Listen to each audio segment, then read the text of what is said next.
Hi everyone. Okay, welcome to today's live stream Q&A session. I'm going to kick it off. I can see people are here already. Brilliant. I'm still a little nervous about the startup when we get going on these. Last time I had a bit of a glitch with the overlap of the sound. And I think just as I started this time, I realised what happened. So I've muted everything. So there should not be, for those that were here last time, it shouldn't be Groundhog Day this time, and there shouldn't be 12 of me in the building. You just got one of me today, I hope. Now, there is a bit of delay, so I think there's about a 30-second to a minute delay. So if your questions are coming up, it'll take me a while to go down and just go through them. I'm going to start off anyway, just talking a little bit about commissions, because I did ask if anyone had any questions in advance of this, but I just wanted to talk a little bit about those of you, because I've seen this week at least 3 of you have popped online to say that you're reducing your hours at work and you are taking on some official commissions, and I've been so excited to see that. It's amazing. So I was going to talk a little bit about that. First of all, though, let's just say quick hellos. If you want to type something into the chat, Rob's in there just keeping an eye on things, so if he can answer a question with links or anything like that that you asked for, he'll pop them in. So let's see who's here. Okay, we've got Diane. Hi, Diane. And Marie. Oh, hot and humid in Florida. It is so hot here today as well. I'm actually downstairs in the dining room with the patio doors open. So I do apologise as well. The dogs are all sort of locked in that way. They're all fed, they've had pudding, they're all settled. Fingers crossed they'll let me do this for the hour without trying to charge in and out, chasing whatever they think is out in the garden. So, hello, hot and humid as well in Gibraltar. Hot in Scotland, who knew? Haha, very funny. Hi, Avril, Susan, Diane, hello from Kearney, Missouri. So excited to get, excellent. And Joan in Calgary, and Susie in West Sussex. Fabulous. Now, I'm thinking that the chat is ahead of me, so like I say, I'm still not 100% sure of these things, but I'm hoping with practice with each one that I'll get a little bit better. So have a think of your questions. I know at least one of the people in the chat today has popped up a lovely message in the group this week to say that they are going to, or already have, that speak to their boss about reducing their hours in their what we go normal job. And I was talking to an artist this week doing another behind the studio door videos, and he used that term. He said, oh, normal job, I got myself a normal job when he first started out doing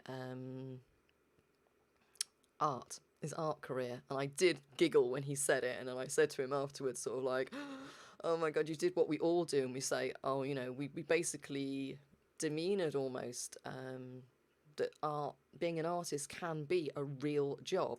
And he went, you know, I went and got a normal job to support my art. And it's just, we got to stop doing this. I've been an artist now for, let's see, I got my pencils in 2012, and in the January of 2017, so 2013, so for 6 years, 6.5 years, I've been working as an artist. I had a full-time job, well-paid full-time job that I took the jump from. Now, to give up, the big thing is I would never recommend just giving up your whole job unless you're put in a position where you're going to be made redundant, so it's a good opportunity to take that redundancy. I don't know if it's called redundancy in America, but basically when they say your job no longer exists, but will give you a nice big payoff. That's a really nice one. If you're coming up for retirement and you want to take early retirement and you feel that art can substitute and give you an additional income, that's fine. But for anyone who's in a good full-time job, I think the best way to do it is if you've got a really good boss who's flexible and doesn't want to lose you, so they are going to be quite accommodating. See first of all if you can reduce your hours. So if you're doing 5 days, see if you can go down to 4, and then you do your drawing on the 5th day, and just be quite structured with that 5th day. Come down to 3 days, just do it gradual. If they will allow you to do that, that is the best option. If they say absolutely no, you're here full time or not at all, weigh things up. If you have a partner or a husband or something, anybody else that it affects, just make sure that you chat with them first, just so you're sure. Um, I would never say to anyone, just give up the job. Because at the end of the day, it's a real security thing that we're brought up with, that when we start earning a living, we get that wage check, that pay packet at the end or the beginning or the middle of every month. But it's a regular guaranteed security. So if you've got a mortgage, bills and everything like that, it's there. And you know also as well, whilst you're in employment, as long as it's like, you've got a good contract, you've also got your sickness benefit and your holiday, none of which you have if you just go fully self-employed. And that's another big thing you'll miss. So when I made the switch, I did give up the big job because, I had issues with where I was working. Came to an agreement that I would leave, and they sort of gave me a nice payoff, which helped set me up for about 3 months.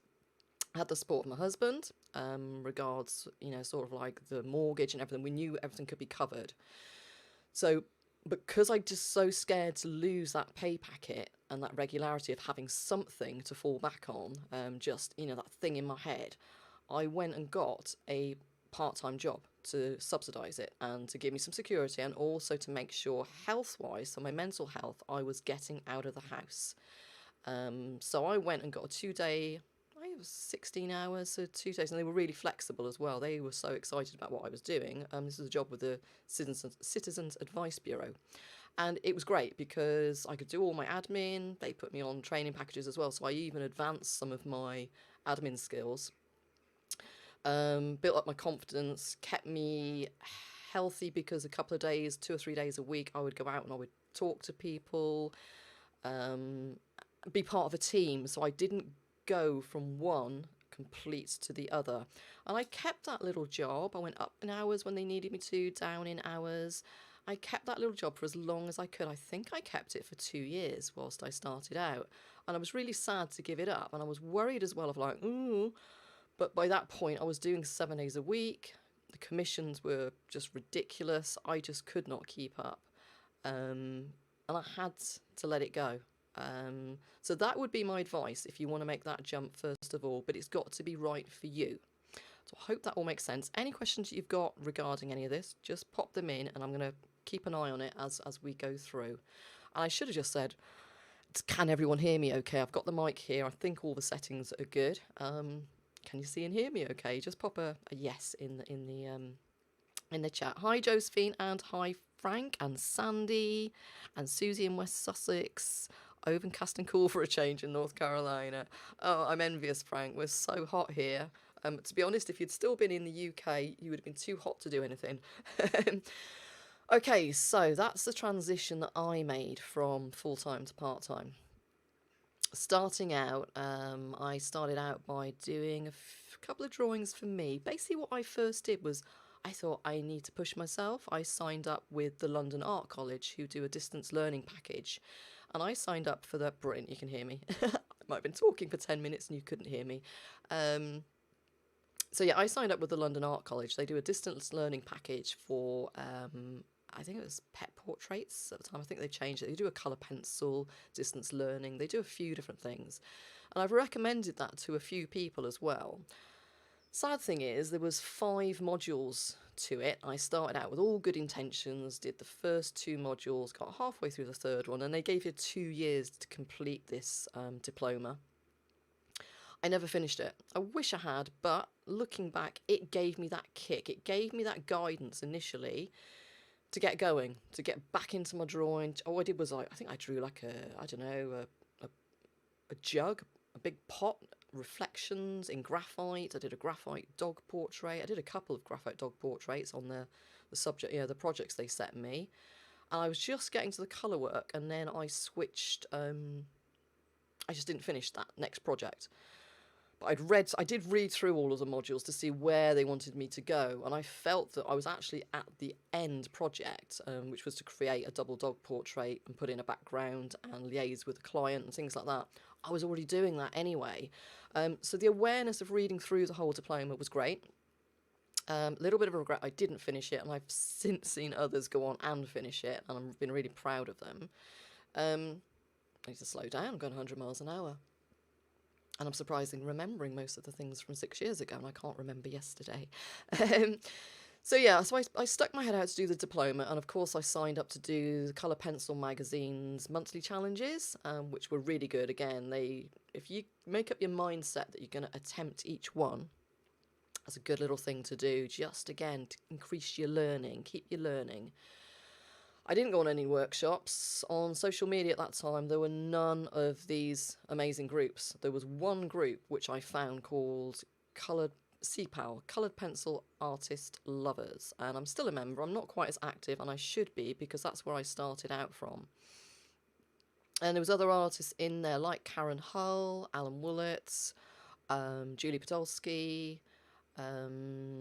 several people, and people like you might know Sharon Sukow. We started out with our colour pencils at pretty much exactly the same time. There's quite a few names that I started alongside. So take advantage nowadays of the amazing amount of groups that you've got. Don't get hooked on Facebook. If you're going to make art your business, figure out what you need social media to do for you. Figure out if you are going to be doing commissions or selling artwork, creating art to be sold. You need to figure out on social media where your clients are. They're not going to be in art groups. Art groups are there for support, for growth, for chat, for advice, for mishaps, for all those things that you need as an artist. But you'll be I think I had a couple of commissions from other artists, which was amazing, and also lots of pressure. But your clients, if you're going to be doing pet portraits, are going to be in those animal groups on social media. So if you're doing Instagram, which I don't do a lot of, but I forget to post on Instagram, I forget to post on Twitter, but Instagram, Twitter, Facebook is still my big one. Pinterest, is it MeWe, whatever it is. There's quite a few others, but try to keep it down to like just 2 or 3. Each one has a different audience. Learn who your audience is. Look at a handful of other pet portrait artists that you sort of would like to be a little bit like. So if they're 2 years into their journey, 4 years into their journey, or 6 months into their journey, research them a little bit. Have a look back at how they started posting. And then another thing you can do, especially on Instagram, is if you Google, say you do a Black Spaniel portrait, using colour pencils on pastel mat, using Faber-Castell pencils. Well, there's an idea there of a few of the hashtags you need to put in. It's all about awareness. So client first. So yeah, you want to tag in that you use hashtag Faber-Castell pencil, hashtag it's a pet portrait, hashtag it's pastel mat. Great, you're gonna have awareness with those art suppliers, but you want to hit those clients. If you want orders to be coming in, you want to be hashtag pet portraits, hashtag Black Spaniel, hashtag love spaniels, hashtag working dogs. You can Google which hashtag is the most popular, or which 10 hashtags are the best to put in against Black Spaniel. You can put in, Google which 10 best hashtags are the best, the best ones, the highest ranking ones to put in alongside a horse portrait. So that's Instagram. Facebook, hashtags don't really work.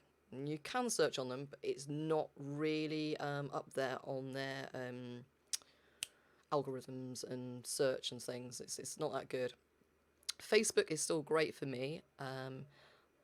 It goes up and down. Facebook people have this thing of break it and we'll fix it. They don't look and consider that it didn't need breaking in the first place. So there's continual cycle of frustration of your page is going good, you figure it all out, you're looking at your statistics, you know when you reach, where your reach is going to, you know who you're reaching, when, how old they are, where they are, all that sort of thing.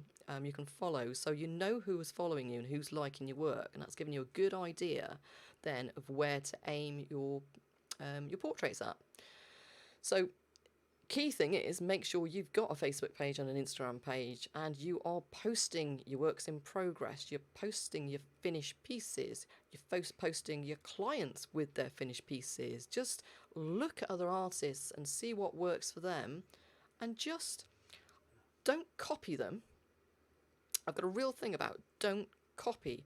Take all the little bits that you like and put them all together in a big bowl and mix them up and make them yours. Be inspired, but don't imitate, because at the end of the day, don't create. I've got this thing, don't set sail on someone else's ship. Be inspired, get all your groundwork done, be reminded, sort of like what works for others, but make it yours, because at the end of the day, a client is buying into you. They're buying into your artwork because they love your artwork. That's the initial thing. They'll see your artwork. Friends will be the initial point, that you'll do a few portraits for friends, and it will be friends of friends that come and ask. But then as your portfolio will grow, more and more people will see that work because you're remembering to post it everywhere, and you'll just make each post on each social media platform that little bit different, because remember, you're aiming it at different people there. Diane, I've seen you put posting in Instagram will also post at the same time in Facebook if you set it up that way. I set it up that way because I thought, oh, that's a good way to do it and I can save time. Personally, I would recommend not doing that. There is great programs out there that will do it for you, and also you can set times and things like that, when to release your posts. But as I just said, you've got completely different clients, and I know what clients I've got on my YouTube. I know where they're based, I know how old they are, I know when they tune in. Same with Facebook, I know my statistics on there. Instagram's a bit more different. Instagram's a lot younger, but it's a very visual platform. And there are other newer ones as well that I'm not up with the kids and on them. Twitter, again, Twitter is great for business. I'm trying to build my Twitter. Oh, and of course, LinkedIn. LinkedIn I'm terrible on. I know it's fantastic for me as a tutor, as an instructor, and as a professional artist. I think I went on there the other day and I had 200 new contacts waiting to connect with me. I need to make sure I'm utilising that more. But that's because it didn't work for me as an artist looking for clients. I had a couple of clients come through there. They were CEOs of big companies and paid me a fortune for a couple of commissions. So don't write it off. But proportionately, for the amount of posting I would do on LinkedIn, if I matched what I'd posted time-wise out on Facebook and Instagram, it would not give me the same return for commissions. Facebook, I would say, and started off with friends and then friends of friends, but Facebook brought in, I would say, 90 to 95% of my commissions over a 3 to 4 year period. That is huge. It has changed, but it can still work if you get it right, and if you're consistent and you're putting qualities, and if you're just being you. I was me. I was warts and all. I see a lot of artists nowadays saying, only post your best pieces. Only post the great ones. I posted everything. I still do. If it fails, I post it. And I'll go, oops, this went wrong, or it went wrong. Well, look, I'm actually happy now and I've put it right. And I know there's a lady in the chat today. I did a drawing of a cat a few years ago. It went wrong. In my eyes, it went wrong. It got put in the bin. It's one of the only ones I ever put in the bin. And then I put it online. I put it in the bin. And everyone was like, why? Get it out of the bin. And I did. And I reworked it. And I loved it. And someone in the chat, yes, they've just posted, Molly. She found me on Facebook because I finished that picture of that cat. And something called the Cat Network Inc. page had about 500,000 followers, I think, at the time. They shared it. I woke up, I think, the next morning to about 4,000 likes came in on that post overnight, and a ridiculous about 2,000 comments. It just went mental. If you get one sort of viral break like that, fab. So it's knowing Facebook, I'm much better on, knowing where to share. You've got breed groups, so you've got your spaniel groups, working dog groups, you've got Great Dane groups, poodle groups, all of those. But you have to be very, very careful nowadays that you check the rules, and out of courtesy, always pop the administrator, find out the administrator, go into members of the group, then it'll show you the administrators. If there's about 10 administrators, have a scan through to see who's been there the longest, because you can see, Joni added John 2 years ago. Well, if Joni added David 5 years ago and the group's been going for 5 years, you know, those two are probably the best two admins. They are more in charge. So just send a nice message and just say, I've been doing this. I don't, you know, am I allowed to share from my business page? Is it against the rules? Can I post it from my personal page just to share the artwork? Do I have to put not looking for business? You know, just let me know what the rules are. And usually if you make contact, they'll either say no, which means the group's never going to let you share any artwork, even if you're not advertising. But most of the time that connection will help you. A lot of artists over the years have totally spammed the groups, and I totally understand why the administrators have said no, just blanket no to everybody. But you've got like the cool cat group, cool dog groups. They just put a search in up at the top of Facebook. You know, put in border collie groups. Some of them are brilliant. I've become friends with a lot of the administrators. Obviously, I don't post in those groups much anymore because I don't do commissions. I may do again one day, and if I do a breed or a dog or a cat portrait, I might still share it out because my audience has changed now. I am in the groups, the art groups more because I'm teaching. So my clients now, or my students, or potential followers, they're in the art groups. Oh, got the dogs singing and they want to go out. So if you hear any noise, it's absolutely fine. Let me just peck. I've seen a few questions come through. Avril.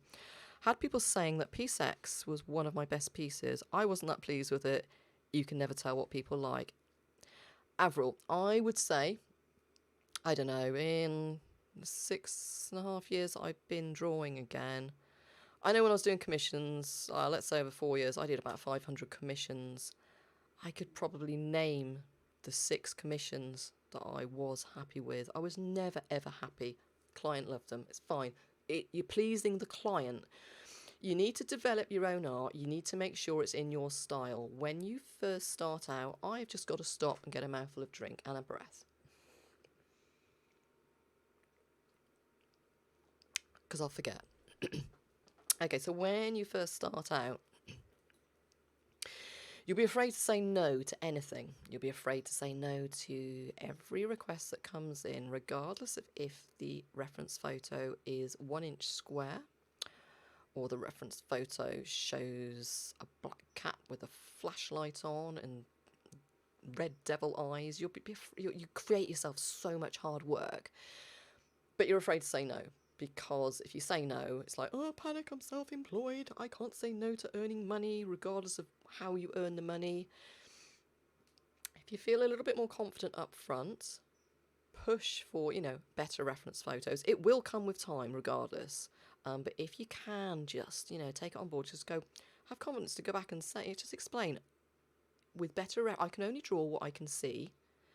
Can you send me, I used to get at least 10 reference photos sent to me with the character description of the dog and the relationship of the dog with the owner and what they wanted me to achieve with the portrait. They obviously had come to me and asked me to do a commission because they'd seen my work. So they liked my style. I've only had a couple of people that have gone and made me make changes, and those were 2 pieces that I didn't actually share publicly because I wasn't happy. I shared them before I had made the changes that they dictated to me. I didn't agree with the changes, but the client was always right, so the client received the portrait that they wanted.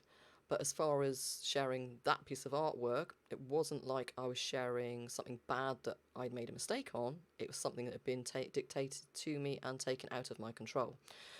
So you will be afraid to say no. Over time, and what you'll be afraid to put your prices up as well, but we'll come to that in a second.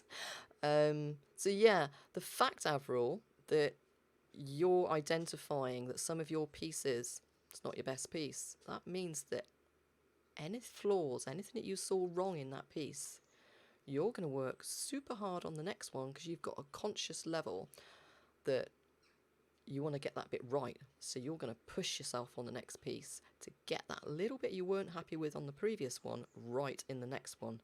That is what's going to make you go from being a good artist to a great artist. You will keep pushing yourself and you will improve with every single piece.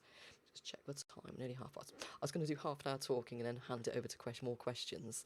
But if you like what I'm talking about and it's useful to some of you, I appreciate not all of you want to do commissions, but I just thought I would focus on this. If you want me to carry on talking, I will. I am going to throw it out to you if you want more random general questions, please do say so. Susan, what do you think of paying Facebook for an ad? Do they work? Yeah. Oh, Facebook ads have changed over the years. I've boosted posts. I will still very occasionally boost a post. It seems to me, say I set myself, I initially set myself a budget. As far as I was concerned, I'm not paying. Normally, old-time business, before we had the internet, if we wanted to get our name out there, the only people we could reach would be locally, so we'd have to put an advert in the newspaper or something. I know to put an advert in my teeny tiny little local forest newspaper here, it's about 80 quid, I think now, £80. I don't know, was that about $110, $120, something like that? Just to put in a teeny tiny ad on a quarter of a page. And you don't know what sort of return that's going to be. It can't be shared out. It's only for the people that buy that newspaper. It's very limited. Now, there was no way I was going to put an £80 budget on my account, on my Facebook page. I think I gave myself something like a £30 budget, never went over it. Sometimes I only spent £10 a month, but I just saw that as it's advertising. Trial and error. If you do set up an ad or boost a post, you need to make sure you're really up to date on Facebook's do's and don'ts. At the moment, they don't like you putting in links to outside websites unless it's to your own website and you know that everything on that website ticks their I was going to say rules and regulations. It's almost like community policy and things like that, what they allow and don't allow.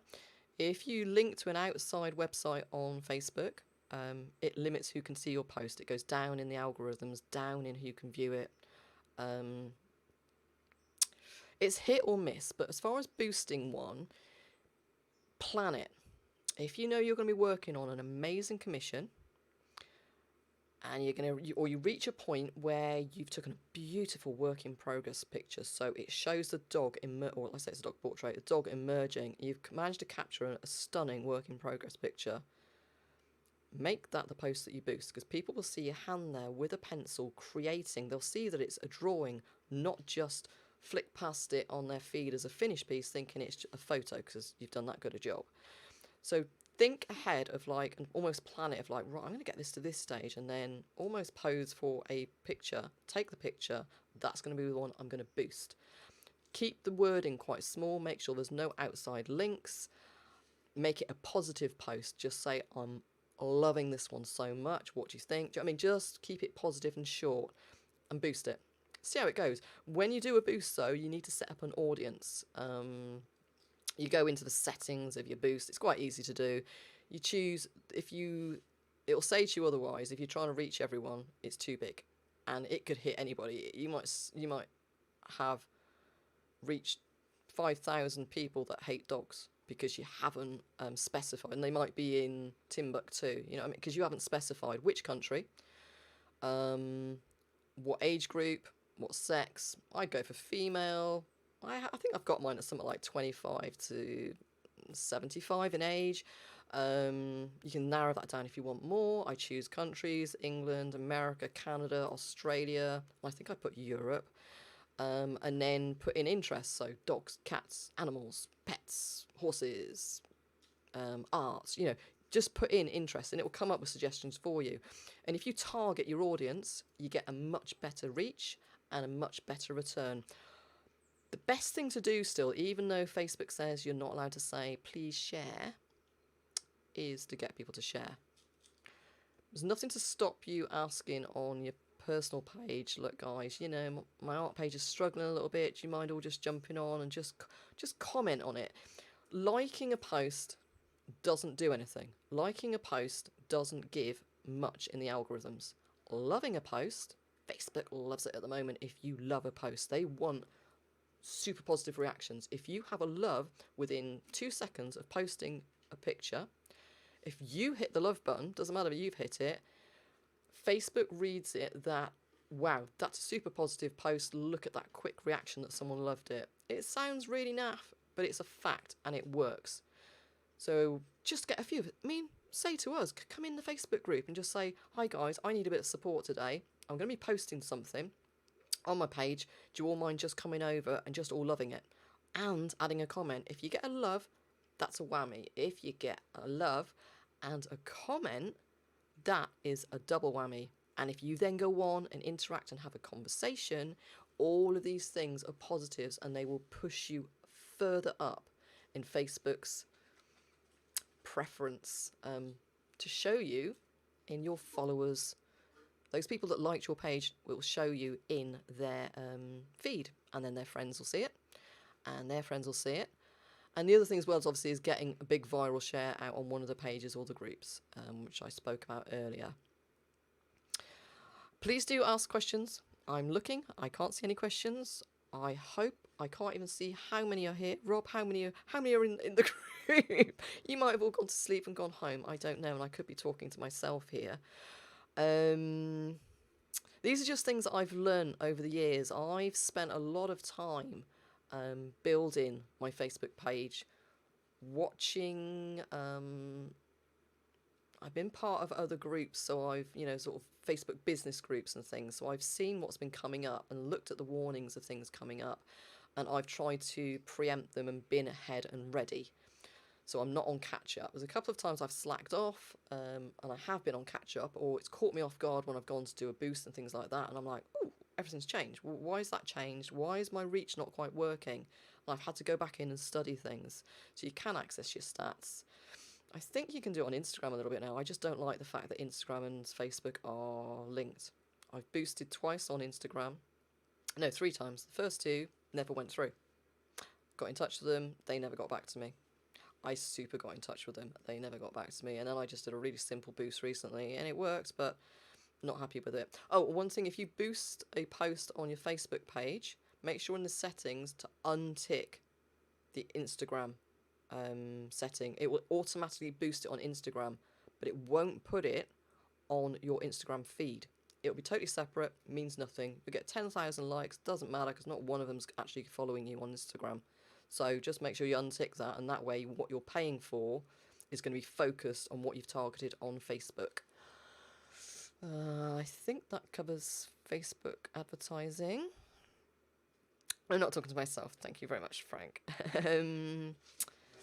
But yeah, any other questions like this, Susan? Anything else that pops up as you think about it going forwards after the session? That you just pop it in the group, and we can carry on this talk. There's so much in all of this. You won't get on top of it all straight away. Hit it in chunks. As long as you've got an awareness, just get to grips with things. I did put something out, I think, in another really early YouTube video about setting up your art page, and also, oh God. There are programs that will go in and research. You can see what your ranking is on Facebook in your category. So I think I'm in under artists.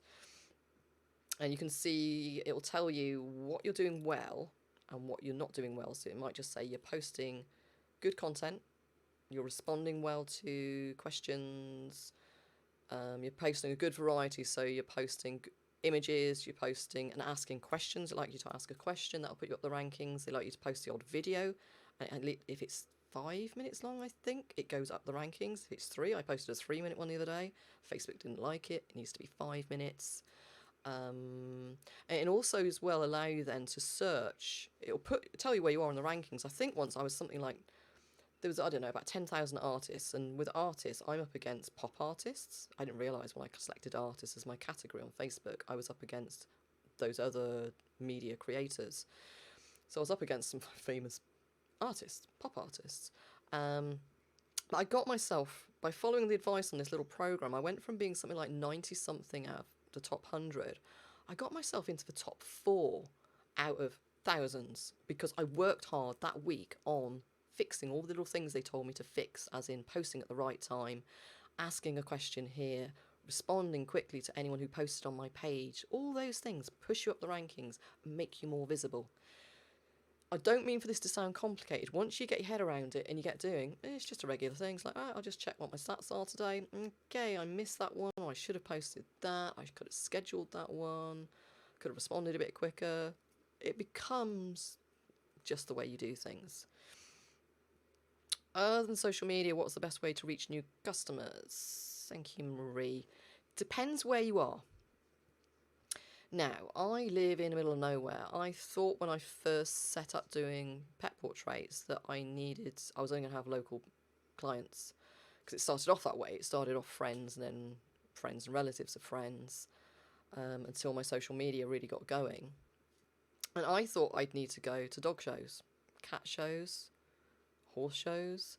I invested time and money buying equipment and display stuff and things, thinking, oh, I've got to go to, these. So I went to some dog shows in the freezing, awful cold of winter, set up my displays. Not a dicky bird. No one was interested. They were there to show their dogs. They were only interested in their dogs. A few would come and talk to you and go, yeah, I like that. Oh, I'd love one done. And they talk all the talk or everything. I don't mind sound harsh, but at the end of the day, they just wanted to sound like, oh yes, well, I'll have that done someday, and I had a lot of false leads. For some people, it works, but I feel it only works once you've got a decent base portfolio, so at least half a dozen good cat pictures, good dog pictures, good horse pictures that you're proud to go out and show off as well. I did do stuff for rescues, but that for me was more because I was doing stuff for rescues. That was naturally what I do and what I still do behind the scenes. The art allows me to donate, give a voice without me having to donate money, which, at the time I probably couldn't have afforded to donate money, or as much as I wanted to, or raise awareness like a piece of art can. So if you've got a rescue locally, that's another way it's a two-way thing. You get a reward as well. Be careful of these people that get in touch with you saying, you get them all the time, hi, I'm doing this thing, I'm doing a fundraiser. If you donate a piece to me, to us, we'll make sure that you're on our social media and this, that, and the other. It doesn't bring anything in. If you really want to raise some money for the guys, you do a piece, you run a competition, you choose, who's going to win the competition, and you donate the money yourself, and you'll raise a lot more for the rescue, and you'll probably raise a lot more awareness as well. Other things locally, get prints done, really nice prints done, or if you can afford to, if you've got original pieces of your own animals or something, that you're okay with them being hung somewhere else. Grooming parlours. I've got a friend, grooming parlour, I put some bits in with her, and I had quite a few commissions come in. Because my friend who ran the grooming parlour was always talking about me because they never saw my work.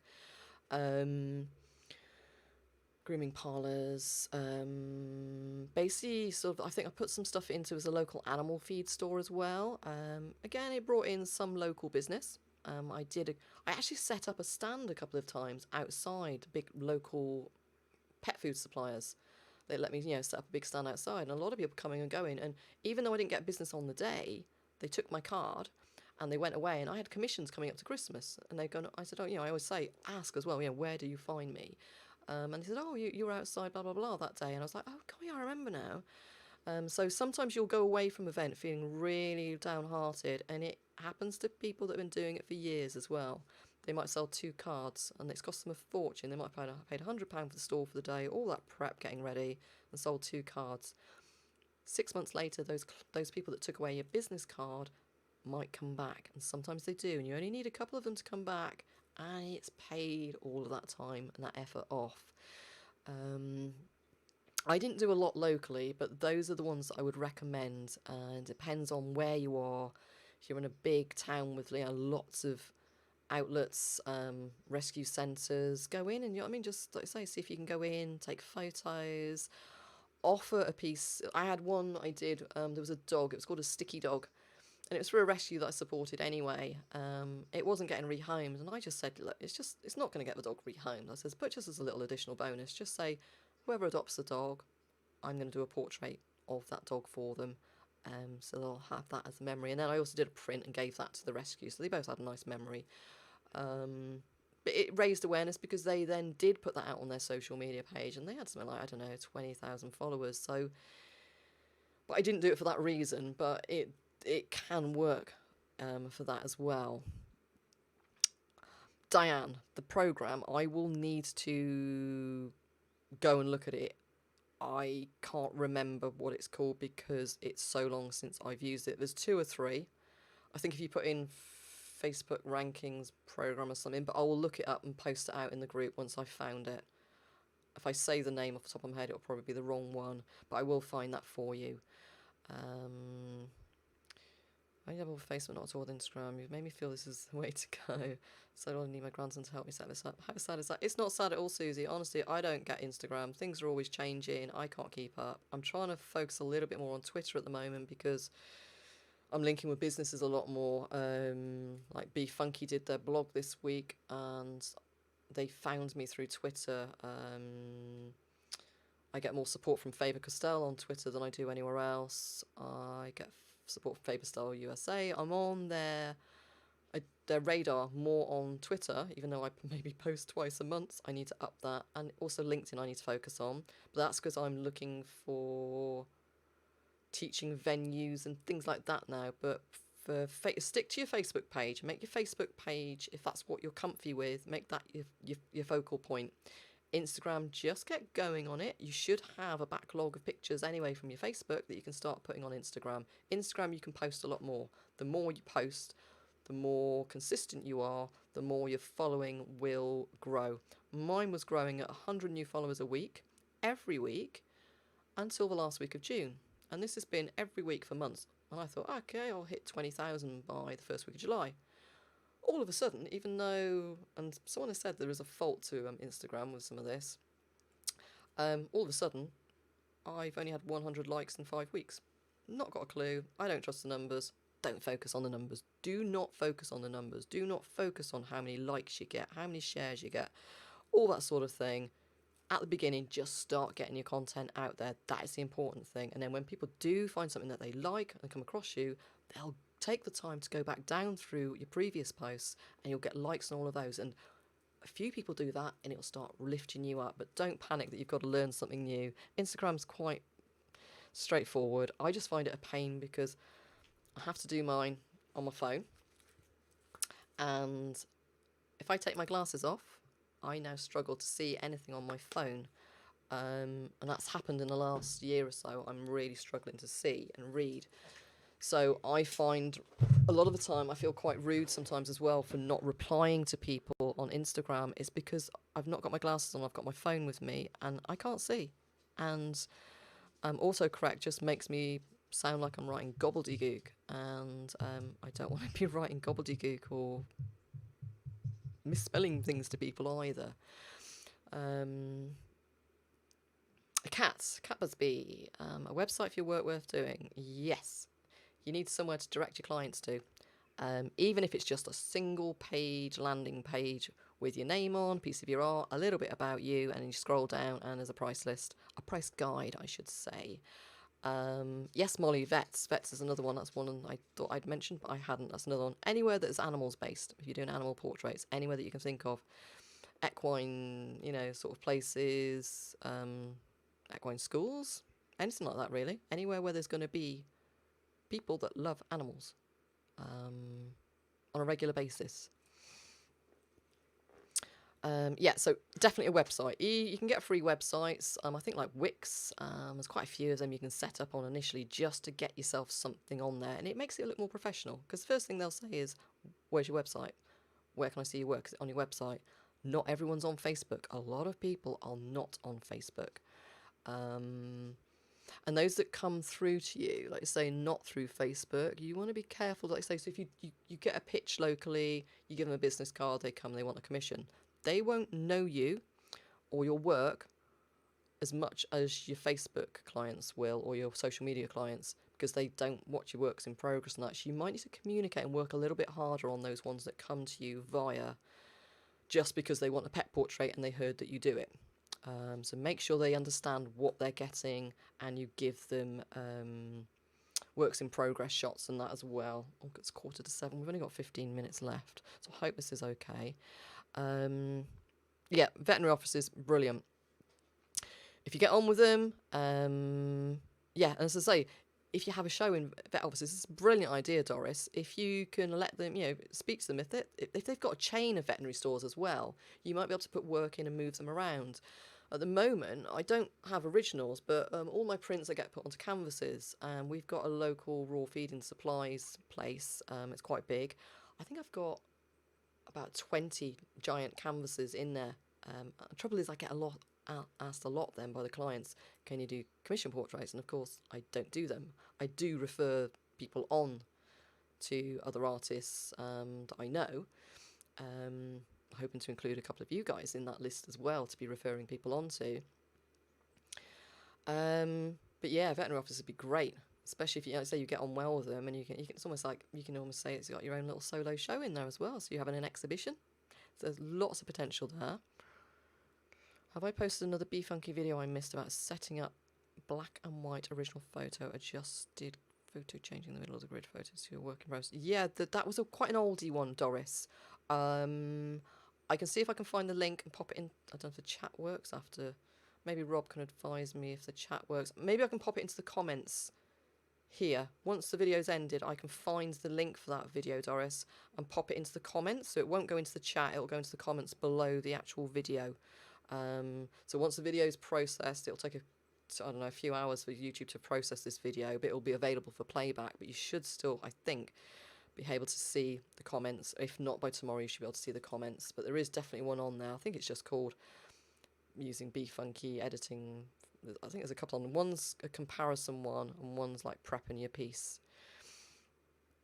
Avril, do you have pieces printed, G-Clay or canvas, for each finished piece? Do you have a stock ready for sale? And if so, how many pieces do you have? Canvases, cards, etc. Ooh, that's a good one.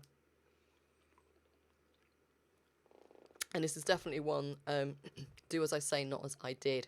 So you can dip into one of my mistakes here. I got, excuse me, I got so excited at the thought of having my artwork turned into prints, and then going out to events and selling them. I got a load done. Oh, big mistake. There were fine art G-Clays. I found myself an amazing G-Clay fine art printer in Bristol, which I upload to their server. Never been there. We do it all online. They're not the cheapest, they're not most expensive, but I'm really, really happy with their service. And I got them, and then I had custom mounts made and bagged everything up, labelled everything. I've still got about 80% of those prints sat upstairs. I'm going to donate them all to a rescue when I'm out and about. I'm just going to drop them all off because they're now old work that I don't want anyone seeing, really. They don't reflect what I'm doing or where I'm at now. They're brilliant at the time. I was super, super happy with them at the time. But get print on demand. Find a place that does print on demand. I do that now. It might cost an extra £3.50 or £4 to be sent to me before being hand signed and then being sent on to the clients. That's fine. You just incorporate that into your cost. It's a good way to make up money. I don't sell a lot of prints, but then I don't push a lot of prints. I can sell a huge amount of canvases if I have them available, but again, I don't have time a lot of the time to get the courier sorted. My double donkeys, I have sold thousands of pounds worth of those double donkeys all around the world. People pay more for the postage on those double donkeys than the canvas itself. It's crazy. But again, I have a small amount of stock of those because I've got no originals. They give me something to go out and about with if I'm going past like a garden centre or somewhere that I can pop in, because I've got a stock of canvases to show roughly what my work is and say, do you fancy having some of these on your wall? Little garden cafe or something. Would you like to have some of my artwork? I'm a local artist. Would you like it on your wall? There you go, there's another outlet for you as well. People that sit and drink tea and coffee are people of leisure, especially at somewhere like a garden centre. So that's another great outlet to get your work into. Because people are sat there, they've chosen to go out, spend money for the day, and they'll sit and look around. And a lot of the time, they're slightly older generation, and they have money to spend. And they usually have, a lot of them have pets, or they have children with pets, and they think that'll make a great present. So that's another one. Yeah, cards as well. A lot of artists I know do make cards. I make lots of small prints. I did used to make cards, but because I don't do events, I don't have time to do events. I only do a couple of events a year. Even those, I don't do cards. And people always go, oh, you've got no cards. It's like, yeah, because I don't want them. not to sell and then me having to bring them home again. It's as simple as that. Other people like Jess Lennox, she does huge shows. She's built up and she does all the big agricultural shows, and she makes a fortune. She makes her money on prints. Her originals sell big bucks, but she sells prints. She's got a huge following and she's got a loyal following, and they are waiting for her next piece of work. So she makes a lot of money on prints. So look at Jessica Lennox Art. She's a good one to follow.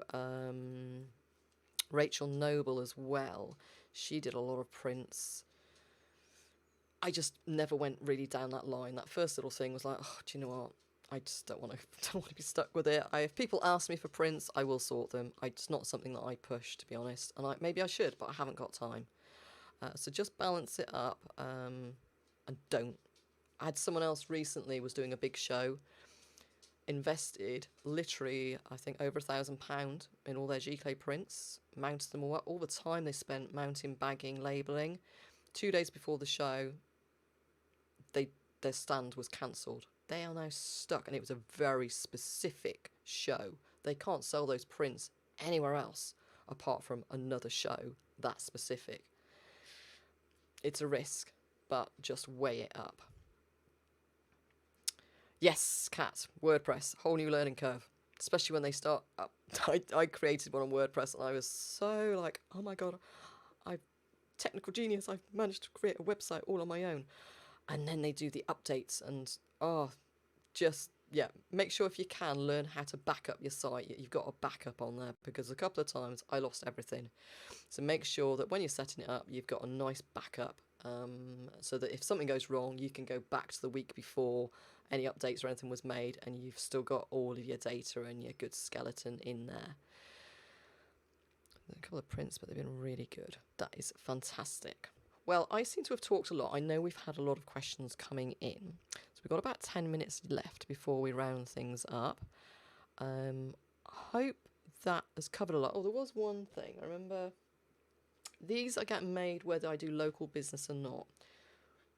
Where to get a business? Walking down the street. I'm lucky. I live in a... dog walkers is another one. Dog walkers and pet sitters. Get some flyers to them. Just say, maybe, I don't know, give them a print or something nice, a little bit of piece of merchandise to make it, sort of beneficial to them. But if you can get your business cards and a print somewhere with a pet sitter, that's fantastic as well. And dog walkers and that as well are always about. So one key thing, always make sure you've got a business card on you. Few times, we've got a couple of places near us, Ross-on-Wye and Monmouth. They're very much tourist traps for people, very, very affluent, especially Monmouth. It's a very affluent place for people to visit. I always say that a Waitrose town is quite a nice supermarket here in the UK. Anywhere that's got a Waitrose and a Marks and Spencer's in a very small town, it's a very nice place to be. And there's money there, and people visiting obviously have money as well. It's horrible to talk this way, but it's business at the end of the day. The amount of people that walk up and down those streets with their beautiful doggy. Now, I love the dogs anyway, and I'm always one for like, can I say hello to your dog? But I just learned over time as well that, whilst you're saying hello to the dog, you can just say to them, I'm actually sort of, a portrait artist. And they usually say, oh, but I don't live in the area. And you can say, oh, that's okay. Most of my clients are overseas, what have you. But always make sure you've got your business card with you in your bag. Out on dog walks, have them in your car, because you never know, you can just pop one on a windscreen or something. You have conversations with people, and if they go, oh, have you got a car? And you go, oh, not on me, no. It's like, well, that's that opportunity gone. And they're usually really keen people if they're asking for the card. So make sure those business cards are always on you. Now, I dug out today Jess Lennox and Rachel Noble. I think Rachel is AEL at the end, and she is Harebell Designs nowadays. HAREBELL.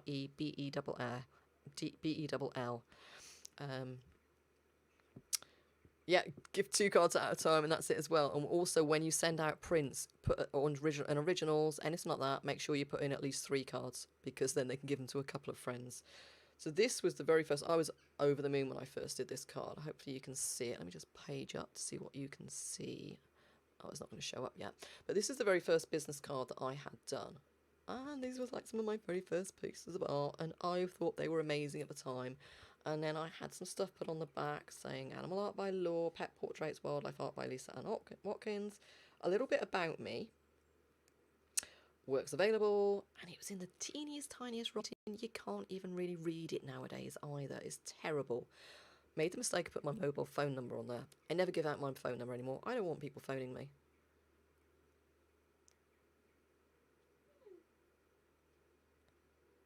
Okay, we had a little glitch there that my encoder went down, so it might have lost a little bit of feed. So I'm just going to carry on now. And we're back with it, I hope. It's saying good. The streaming is good. We get these little glitches, but I'm learning to look and see them. So yeah, this was my original business card. Don't give out your phone number unless you want people phoning. I don't. Make them all come by email. And the other thing as well, if you make them all come via email or chat, you've got it in writing. There's none of this, but you said this or you agreed this price if you've done it over the phone. Get it in writing. Same with contracts. Make sure you've got a good base contract. You can have them signed digitally if you want, but make sure as long as they've read it, you want to say to them, please make sure you've read my terms and conditions and just get them to agree. As long as you've got it in writing, they have agreed to your terms and conditions. I've got something very important, one last thing to share with you. So anyway, as I progressed with my artwork, I had more of these made. I have these made rather than small business cards. People can fold them up, but it means it's something a little bit more substantial. It displays your artwork better as well. You can put in more on the back about you as well. Again, I added things like my links to my social media, the fact that, you know, I was an artist partner with the Snow Leopard Trust, part of the UK Colour Pencil Society, Wildlife Art Society, all gives you really good, what's the word? I'm starting to go blank now, sort of, it boosts their confidence basically in seeing that you're a real live artist. Obviously nowadays this is my new card. I've had to have a new card done because this one is to give out workshops. This is Lisa Ann Watkins, artist and tutor. So on here I've removed everything about doing pet portraits and commissions because I don't want to invite that as much now unless I choose to. Obviously it's got a little bit slicker over time as well. Artists for Conservation, SAA, things like that. But yeah, just a real small little bio on there. Let me just page back down because we are going to be stopping in the next couple of minutes. What tips do you have for birds' feathers as opposed to fur? Sherry, we might have to cover that in a different topic, but for birds' feathers, shapes. Don't draw the feather, draw the shapes around the feather. Draw the shadows and the feather will appear. So exactly the same as your fur. Don't look at texture. Don't look at all those little lines on the feather. Don't get hung up it's a feather. Turn it upside down. All the same advice I would give out if you were drawing fur. Do the same with feathers. So look at all the shapes around it. And I'm going to cover tonal values in the next couple of weeks as well because we've discussed that before. But all those shapes drawn around it will make the feathers appear. That is the best. And plus I'm on a workshop with, I don't draw a lot of feathers. I'm on a workshop with Mr. Woollett, Alan Woollett, in October, the one I've arranged. Hopefully I'll have more advice for you there on drawing birds. Feathers. You love feathers, Molly. I know you do. Oh, the feed was okay. Okay, Rob, it dipped out on this end and I thought we had a big glitch. So, last thing I'm going to leave you with is something that not a lot of people know. So maybe you'll keep this under your wing. When you do commissions, when you take an order, any booking that you take, never use the word deposit. Always use the words booking fee or booking payment. You cannot, there is no such thing as a non-refundable deposit.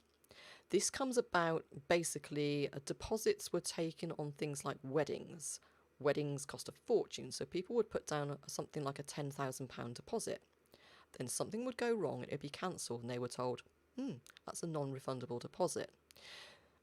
I've gone through this, researching this for a very good reason.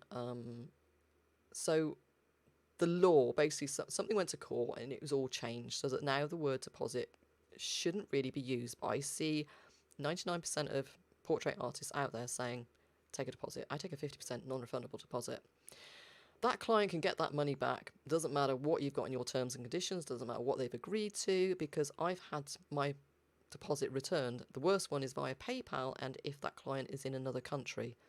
If they go to PayPal, there's a chance they won't get the money back, but because a commission is a service, it's not a tangible item unless that client has received it, and even if they've received it and aren't happy, they can bypass PayPal, go to their financial institution that the money came from, and get them to action getting a refund and getting their money back. And I know because I fought a case, I had a contract signed in black and white, I had the full conversation where they pulled out of the agreement, yet they went to their credit card company and had the money returned to them. I fought and fought and fought, and in the end I fought PayPal, and we came to an agreement and they gave me some of my money back. But don't use the word deposit. So that is my golden tip that I am going to leave you guys with. And I'm going to start to wrap this up. And I've learnt now not to just go in and stop this streaming on my encoder. I'm going to start to say my goodbyes on here and thank you. Doris, yes, I'm going to be coming out to the US next June. And whilst I'm out with Molly in Kansas next month, 5 weeks away, we're going to be fixing the dates and locations for next year. So I'm hoping our paths will cross. So I want to say a big thank you for everyone today for attending. One little bit of housekeeping: if you're on YouTube and you haven't subscribed to my channel, please do just click below. It really helps. And thank you everybody for coming today. And I really, really hope that some of the knowledge from, I didn't mean for this all to be about commissions, but some of the knowledge that I've given to you today, you found useful. Even if you're not doing commissions and that, I'm hoping that, you know, sort of the stuff in there that you've picked up on and it's going to be helpful, if not now, then in the future. And thank you very much. And I will set the dates probably tomorrow for the next one. I've got to slot lots in for September before I head to America. So I shall speak to you all again soon, and I'll see you over on Patreon and in the group. Thank you everyone, and goodbye.